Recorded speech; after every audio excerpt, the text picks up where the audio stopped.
Assalamualaikum warahmatullahi wabarakatuh. Perkenalkan, nama saya Khairunnisa dengan NIM 8600475575. Di sini saya akan mempresentasikan tugas tutorial 3 tentang perancangan pelaksanaan pembelajaran RPP dengan mata kuliah pembelajaran mikro. Rancangan pelaksanaan pembelajaran RPP, saya di sini mengambil dari Satuan Pendidikan Sekolah Dasar Negeri Bakti Dharma dengan mata pelajaran IPA dengan tema Melihat Karena Cahaya, Mendengar Karena Bunyi. Untuk kelas 5 semester 1, materi pokok cahaya dan sifatnya dengan batas waktu 2 kali 35 menit. Kompetensi inti yang bisa disingkat dengan KI. Di sini ada beberapa kompetensi inti, yaitu 1. KI 1, menghayati dan mengamalkan ajaran yang diambilnya. KI 2, menunjukkan perilaku jujur, disiplin, bertanggung jawab, peduli. Yang dimaksud peduli di sini bisa gotong royong, kerjasama, toleransi, dan damai. Selanjutnya ada santun, responsif, dan proaktif, dan menunjukkan sikap sebagai bagian dari solusi atas berbagai permasalahan dalam berinteraksi secara efektif dengan lingkungan sosial dan alam, serta dalam menempatkan diri sebagai cerminan bangsa dalam pergaulan dunia. KI 3, memahami dan menerapkan pengetahuan faktual, konseptual, prosedural, berdasarkan rasa ingin tahunya tentang ilmu pengetahuan, teknologi, seni, budaya terkait fenomena dan kejadian tampak mata. KI 4, mengolah, menyaji, dan menalar dalam ranah konkret dan ranah abstrak terkait dengan pengembangan dari yang dipelajarinya di sekolah secara mandiri dan mampu menggunakan metode sesuai kaidah keilmuan. B. Kompetensi dasar yang disingkat KD, indikator pencapaian kompetensi. Di sini kompetensi dasar dibagi menjadi 2, yaitu 1. Memahami sifat cahaya melalui percobaan sederhana dan melihat apa lubangnya dan dengan mata indera penglihatan manusia. Indikator pencapaian kompetensinya menguji dan membuktikan sendiri sifat-sifat cahaya lewat praktik kelompok. Selanjutnya, menemukan contoh nyata fenomena cahaya yang terjadi di rumah atau lingkungan sekitar sehari-hari. Yang nomor 2, menuliskan dan menceritakan kembali laporan hasil dari ujian coba sifat cahaya yang sudah dipraktikkan. Misal, merancang eksperimen mandiri bersama teman kelompok untuk melihat karakteristik cahaya. Selanjutnya, menuangkan data hasil, pengamatan ke dalam lembar laporan tertulis secara rapi dan runtut. C. Tujuan pembelajaran. Setelah mengikuti kelas hari ini, dengan metode eksperimen berlangsung, anak-anak diharapkan 1. Menjelaskan minimal 4 sifat cahaya tanpa bertukar setelah mengamati dan melakukan eksperimen. 2. Menjawab teka-teki fenomena alam, misal, kenapa kolam renang yang ada di dalam terlihat dangkal, menggunakan logika sifat cahaya secara tepat. 3. Melatih kerjasama kelompok dalam menyusun laporan pengamatan, lalu berani tampil menceritakan hasilnya di depan kelas. D. Materi pembelajaran. Cahaya adalah energi berbentuk gelombang elektromagnetik yang sangat kasat mata.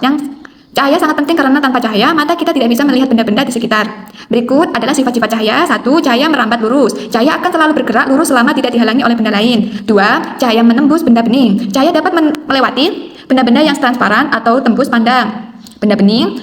3. Cahaya dapat dipantulkan. Refleksi. Ketika cahaya mengenai permukaan yang rata dan mengkilap, seperti cermin, cahaya akan memantul kembali secara teratur. 4.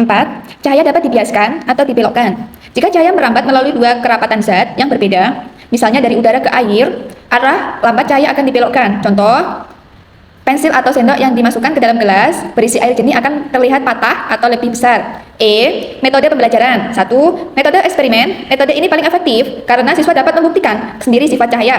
Contoh kegiatan: 1. Menyorot senter ke cermin. Membuktikan cahaya dapat dipantulkan. 2. Menyorot senter melalui gelas bening dan karton.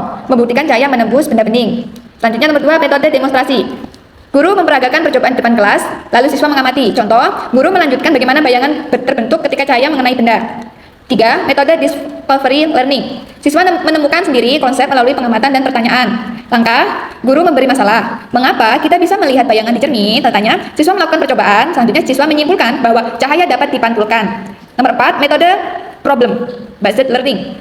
Pembelajaran dimulai dari masalah nyata di sekitar siswa. Contoh, mengapa kaca jendela bisa ditembus cahaya tetapi tembok tidak? Siswa berdiskusi dan mencari jawabannya melalui percobaan. Nomor 5, metode diskusi kelompok. Siswa bekerja sama melakukan pengamatan dan menyimpulkan hasil percobaannya. Contoh sifat-sifat cahaya yang dipelajarinya: A. Cahaya merambat lurus. B. Cahaya dapat dipantulkan. C. Cahaya dapat menembus benda bening. F. Media pembelajaran. Di sini media pembelajarannya yaitu ada 1. Senter atau lampu kecil, 2. cermin, 3. gelas bening berisi air, 4. prisma atau CD untuk pelangi, 5. karton berlubang, 6. video pembelajaran tentang cahaya, 7. PPT sifat-sifat cahaya, 8. laptop atau speaker atau proyektor. G. Sumber belajar. Di sini sumber belajarnya 1. Buku IPAS kelas 5 kurikulum Merdeka. 2. Lingkungan sekitar seperti cermin, kaca, air, sinar matahari. 3. Video pembelajaran YouTube. 4. Internet atau website pendidikan. 5. Guru dan penjelasan di kelas. 6. LKPD atau modul pembelajaran. H. Langkah-langkah kegiatan pembelajaran. Tahap pembelajarannya. A. Kegiatan pembelajaran.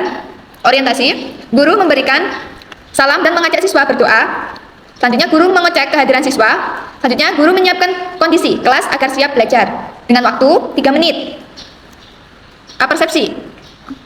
Guru mengajukan pertanyaan, mengapa kita bisa melihat benda di sekitar? Selanjutnya guru mengaitkan jawaban siswa dengan materi cahaya dengan waktu 3 menit. Motivasi. Guru menyampaikan manfaat pembelajaran sifat-sifat cahaya dalam kehidupan sehari-hari. Guru menyampaikan tujuan pembelajaran yang akan dicapai dengan waktu 4 menit. B. Kegiatan inti. Orientasi materi.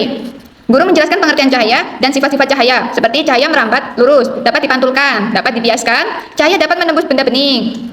Dengan bantuan PPT dan video mengenai materi yang berkaitan. Selanjutnya guru juga memberikan contoh penerapan sifat cahaya dalam kehidupan sehari-hari dengan batas waktu 10 menit.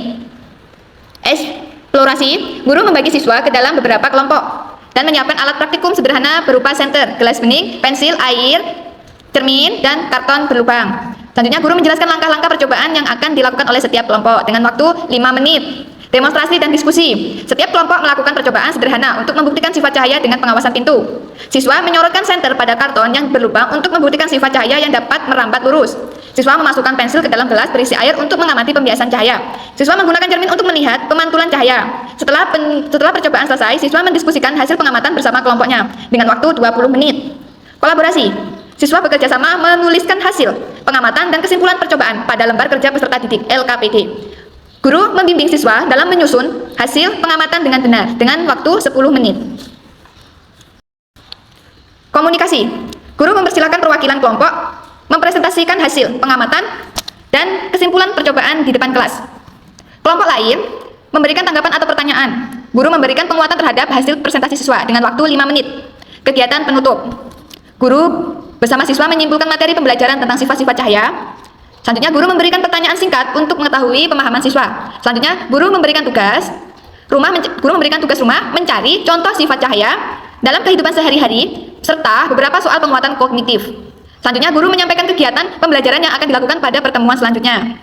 Selanjutnya guru memotivasi siswa agar mempersiapkan diri untuk materi selanjutnya dan memberi motivasi belajar. Selanjutnya guru mengajak siswa berdoa setelah pembelajaran selesai. Selanjutnya guru menutup pembelajaran dengan salam dengan waktu 10 menit. I. Penilaian. Penilaian sikap observasi. Seperti ini penilaiannya. Ya. Terus ada rubrik sikap. Jika checklist itu muncul baik atau jika silang artinya belum terlihat. Indikator. Disiplin, hadir tepat waktu dan mengikuti instruksi. Kerjasama, aktif dalam kelompok. Tanggung jawab, menyelesaikan tugas, aktif, bertanya atau berpendapat. 2. Penilaian pengetahuan, kognitif, instrumen tes tertulis. Soal, sebutkan sifat-sifat cahaya. 2. Apa yang dimaksud cahaya merambat lurus? 3. Mengapa pensil terlihat bengkok saat dimasukkan ke dalam air? Apa yang terjadi jika cahaya dihalangi benda gelap? 5. Berikan 2 contoh manfaat sifat cahaya dalam kehidupan sehari-hari. Itu contoh soalnya. Ini perhitungan skor penilaian. Nilai akhir, jumlah skor yang diperoleh. Jumlah soal, 5 soal. Setiap soal bernilai 20 poin. Total skor maksimal 100 poin. 3. Penilaian keterampilan. Publik penilaian kelompok. Nih, di sini saya sudah membuat tentang penilaian kelompoknya. Seperti itu contohnya. Kriteria skor 4, sangat baik. 3, baik. 2, cukup. Penilaian. Skor maksimal 6 aspek kali 4 sama dengan 24. Nilai akhir, nilai perolehan skor per 24 kali 100. Format rekap nilai kelompok. Nah, di situ sudah ada contohnya rekap nilai kelompoknya yang ada di kolom. Keterangan rentang nilai 86 sampai 100 sangat baik predikatnya. 71 sampai 85 baik. 56 sampai 70 cukup. 5 dan kurangnya itu kurang. 4. Penilaian LKPD atau tambahan. Ketepatan hasil pengamatan, kelengkapan jawaban dan kerapihan lembar kerja.